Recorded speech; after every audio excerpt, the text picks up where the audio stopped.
자, 이번 시간 원과 직선의 위치 관계입니다. 위치 관계. 수학에서 얘기하는 위치 관계는 몇 점에서 만나나요? 요겁니다. 몇 점에서 만나나요? 만남? 뭐 이렇게 물어보는 겁니다. 자, 당연히 원을 하나 그리고 원을 하나 그리고 직선을 하나 그리면 이렇게 선을 그으면 두 점에서 만나는 거죠. 그죠? 그 다음에 이렇게 선을 그으면 한 점에서 만난다. 한 점에서. 얘는 두 점에서 만나고 얘는 한 점에서 만나는 거고 이 한 점에서 만나는 선을 특히 우리는 접선이라고 불러줍니다. 접선. 그 다음에 이렇게 되면 만나지 않죠. 그죠? 빵점에서 만나고 이 원과 이 직선은 만나지 않는다 이겁니다. 그래서 원과 직선의 위치 관계는 요 세 가지로 되어 있는데 우리는 식을 다루니까 식으로는 이걸 어떻게 해석할까 이거에 대해서 배워보도록 하겠습니다. 자, 그러면 원과 직선의 위치 관계는 총 세 가지인데 식으로 해석하는 방법이 두 가지가 있습니다. 첫 번째는 이 녀석을 대수적으로 접근해보죠. 대수적 접근. 자, 말이 되게 어려운데요. 대수적 접근이라는 건 얘를 방정식으로 취급하겠다는 얘기거든요. 방정식으로. 그럼 방정식은 해의 개수가 몇 개냐 이렇게 판단하겠다는 얘기입니다. 그러니까 원과 직선이 두 점에서 만난다가 아니라 원항과 직선을 연립방정식으로 풀었을 때 해가 몇 개냐 이렇게 접근하겠다는 얘기입니다. 해가 두 개면 두 점에서 만난다. 뭐 이런 식으로.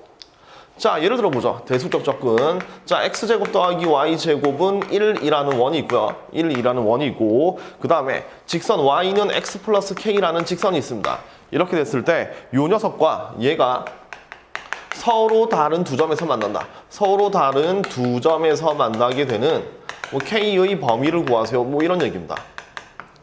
자, 원과 직선이 서로 다른 두 점에서 만나게 되는 k의 범위를 구하세요. 자, 그림으로 그리면 뭐 이렇게 된다는 얘기죠. 그죠? 이렇게.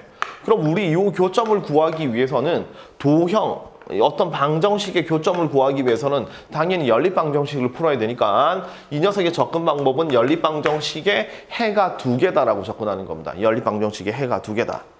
자, 그래서 연립방정식으로 생각을 한다면 얘가 2차고 얘가 1차니까 이걸 여기다 대입해주면 되죠. 그죠? 이걸 여기다 대입해주면 됩니다. 그럼 대입을 해서 자, x제곱 더하기 x 플러스 k의 제곱은 1이라고 쓰고 자, 정리를 하면 2x의 제곱, x제곱, x제곱 있으니까 더하기 2kx 더하기 k제곱 마이너스 1은 제로라고 씁니다.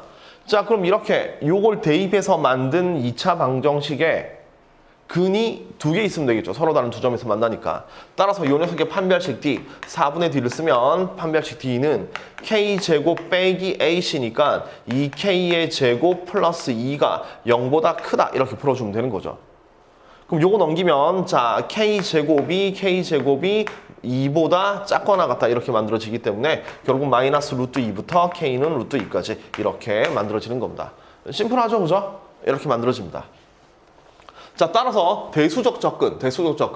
해의 개수로 이걸 판단한다면, 해의 개수로 얘를 판단한다면 직선의 방정식하고 원의 방정식을 소거해서 어떤 하나의 2차식을 만드는 겁니다. 2차식을 만들어서 그러니까 대수적 접근은 해의 개수로 문제를 푸는 거니까 요 원과 요 직선을 소거시킨 2차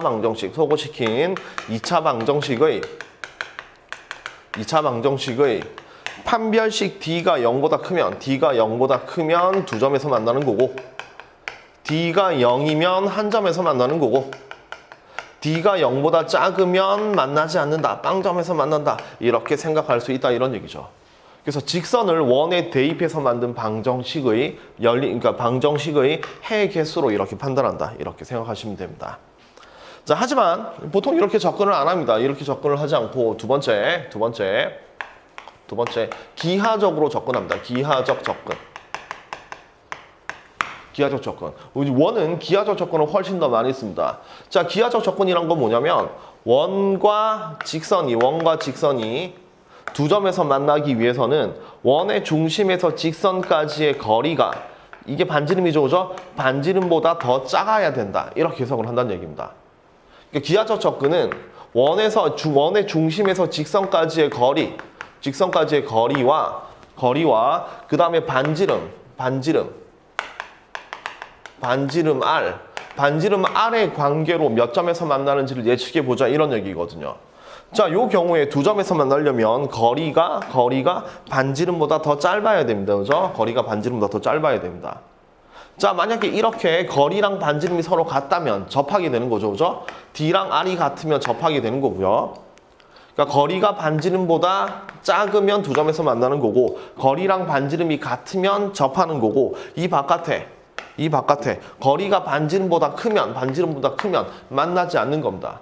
기하학적 조건은 이걸로 끝이에요. D가 R보다 작으면 두 점에서 만나고 D랑 R이 같으면 접하고 한 점에서 만나고 D가 R보다 크면 만나지 않는다. 이게 기하적 조건입니다. 자, 아까 풀었던 문제를 다시 요걸로 한번 풀어보겠습니다. 어떻게 하냐면 자, x제곱 더하기 y제곱은 1, 그 다음에 y는 x 플러스 k. 자, 요 녀석이 서로 다른 두 점에서 만난다. 서로 다른 두 점에서 만나는 k의 범위를 기하적 조건으로 풀어보도록 하겠습니다.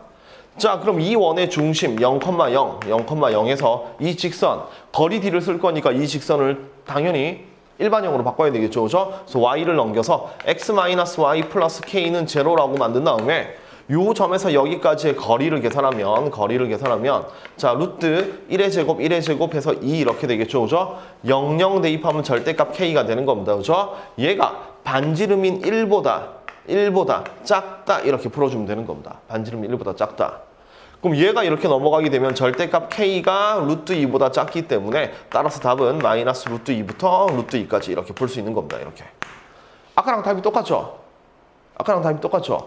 그래서 똑같은 문제를 두 가지 방식으로 풀 수 있으니까 여러분들은 이걸 잘 활용해 주면 되겠습니다. 자, 뭐가 더 좋냐라고 물어보면 원 같은 경우에는 기하적 접근. 원이라는 게 이제 원의 정의 자체가 한 점에서 같은 거리에 있는 점의 자치이기 때문에 기하적 조건이 훨씬 더 좋습니다. 그래서 이걸 써도 되고 대수적 조건을 써도 되지만 대수적 조건을 써도 되니까 편한 거 여러분 정리해 주면 됩니다. 아시겠죠? 원과 직선의 위치 관계는 요 세 가지를 대수적으로 접근한다, 기하적으로 접근한다. 이렇게 잘 정리해 주시면 되겠습니다.